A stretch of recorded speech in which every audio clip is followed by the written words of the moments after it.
Hi everyone, our project is about detecting pronunciation errors in non-native speech, and our project was focusing on a signal representation point of view.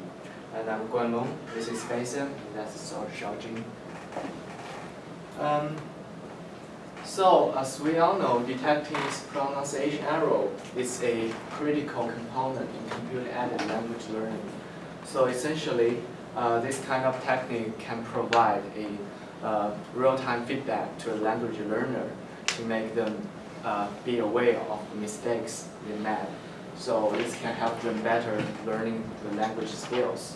One current challenge is that it's very hard to reliably detect phone-level errors.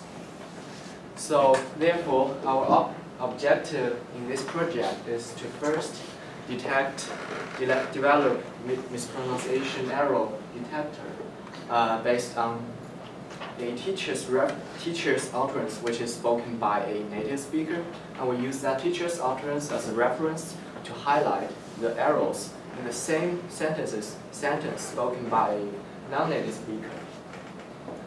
And we investigated multiple new methods. For example, we tried new frame-level feature representation, such as those sparse speech encoding features, and also we proposed new phone-level features, and also tried to use triplet loss neural nets to generate the features for us. So previously, there are mainly two mainstream mispronunciation detection techniques. The first one utilizes a speech recognizer to produce a goodness of pronunciation score and use this score to determine whether there's a pronunciation error. And the second kind of method, we frame this problem as a two-class classification problem. We use classifiers such as SVM, DNN, and decision trees. Another interesting thing is that it seems that sparse speech signal encoding has been popular recent years in the speech community. And some examples are saber weights, which are computed from MSCCs, which are the standard speech representation in automatic speech recognition, and also NMF weights, which is computed directly from the spectrogram of the speech.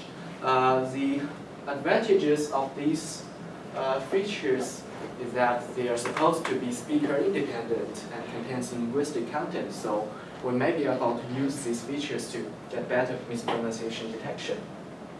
And there are also some advances in CNN speech signal representation. Convolutional neural nets features are based on spectrogram, and we can learn a triplet net embedding from the spectrogram. And this is motivated by the advance of this technique in face recognition. We are now talking about the methods. We have mainly three methods. The first one we have used is averaging with merge. Here we have in this. Here's an example. We have an utterance for the word survive. Here is the native speech, and here's the non-native speech. Each speech is divided into phones, and each phone consists of frames. So this is the frame level features that we have. We have three different types of frame features: MFCC, NMF, and saber weights. Here's the main challenge we have here, that the frames are not aligned together. So that motivates us to go to phone level features. So first of all, we need to tag the phones with errors. We have three different types of errors. It's either to be substitution phone, or insertion, or deletion. So here in this example, we can tag this phone pair as matching, deletion, substitution, matching, insertion, and matching. After this, we calculate the phone level features from frame level feature by taking averaging over all frames within this phone to get the phone level feature for each phone. After this, we can also increase our accuracy if we make use of the contextual information in the source by merging repeated phones in the source. Here are the steps that we have made. We start first with the phone labels and make alignment using minimum edit distance to get the phone pairs. we use the frame level features and phone boundaries from the labels to get the phone level features after averaging, and then we apply this on our classifiers to get the mispronunciation errors. We also propose a different phone level feature representation, which is motivated by dynamic time warping. So DTW is a technique that maps a source signal to make it has the same length of the target signal. So it essentially finds a optimal path alongside the source target pairwise distance matrix. So suppose these two signals are very alike. This optimal path should be along the diagonal of that matrix. And if these two signal segments they are fairly different, this optimal path will be off diagonal. So we can design a couple of features from the optimal DTW path that can reflect the degree of mispronunciation. So some of these features can be like the ratio between the length of the DTW path, between the ratio between the length of the DTW path and the diagonal length of the matrix, and some other things like this. So we finally designed 12 different features, and we feed those features to the classifiers we have, and we get mispronunciation errors. Okay, the third method is to use triplet net embedding as a feature representation of source speech. As you know, this method is originated from face recognition. We notice there are some similarities of the face verification and our task. The face verification is to compare whether two faces belongs to the same person. In this task, we compare two phones belong to the same phone name. So in this method, the original frame levels, the speech representation is spectrogram, and with the phone name boundary, we can extract spectrogram segments of it. So with spectrogram, we can sample the triplets during the training phase. So the triplets consists of anchor, positive, and negative. The anchor is from the native speech, and positive and negative from non-native speech. And the anchor and positive have same phoneme label, but the anchor and negative have different phoneme label. So with triplet, we can feed them into a triplet net, which is a convolutional neural network with triplet loss.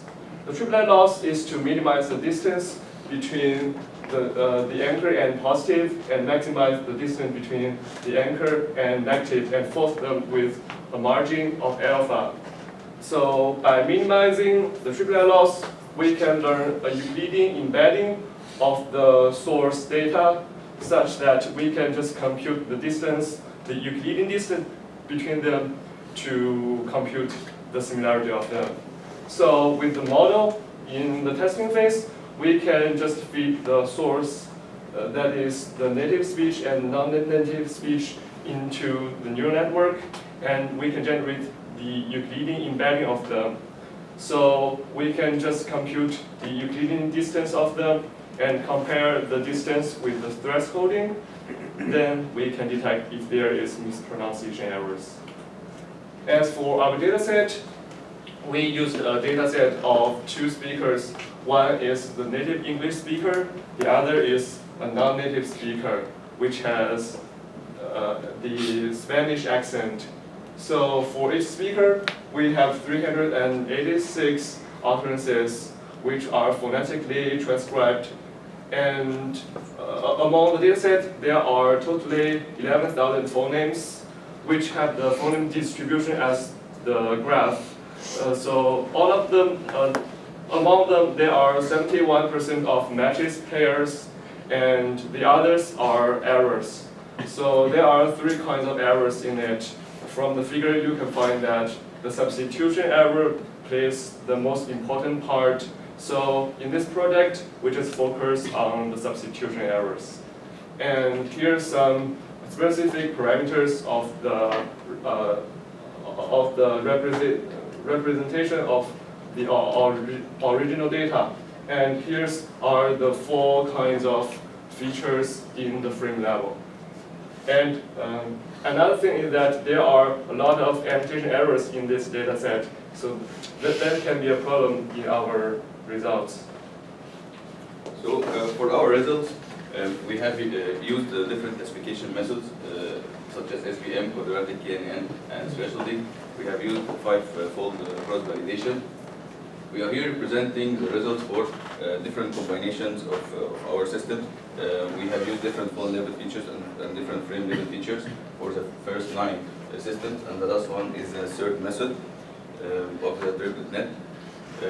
We are here presenting the F-score and the accuracy. The F-score, which is the harmonic average between the recall and the precision. When we compare the different systems together, we can notice that using MFCC frame level features with the averaging with merge give us the best F-score with 46% and accuracy with about 71%. We can also notice that in general, when we compare for frame level features, that MFCC is better than the NFF and sample weights. Also, we can see that DTW is less than the averaging method. And finally, the last system, which is the triplet net, it has also good performance compared to the averaging technique. So, in conclusion, what we have done here, we have presented the mispronunciation detector. We believe that the problem in the data set has caused us somehow low results. We can get better results if we apply these techniques on a better data set. The NMF and sample weights are less than the MFCC. We believe that this is because the anchors has some of the mispronunciation errors, and we have lost this information in the anchors. So we suggest that to regenerate the NMF weights based on a data set that has the non-native speech with no errors to generate the NMF weights, and we believe this will improve our results. For the DTW, we believe that it performs poorly because there is dimensional reduction happened, and this we have lost some information in this dimensional reduction. And the average with merge shows the best F-score because we have made use of contextual information by merging repeated phones in the source speech. Finally, the triplet net shows comparable results to others, and we believe that it can be also more enhanced if we use speaker-independent acoustic model and we have more training data.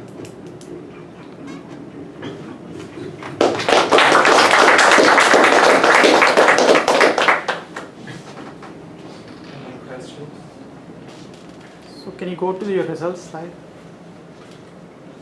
So accuracy is Overall accuracy. so in detecting mispronunciation. It is a total. It is a true positive and a true negative, both of them.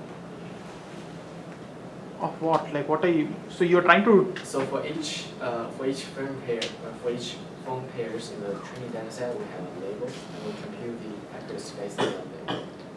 Okay. How many labels are correctly tagged. Okay.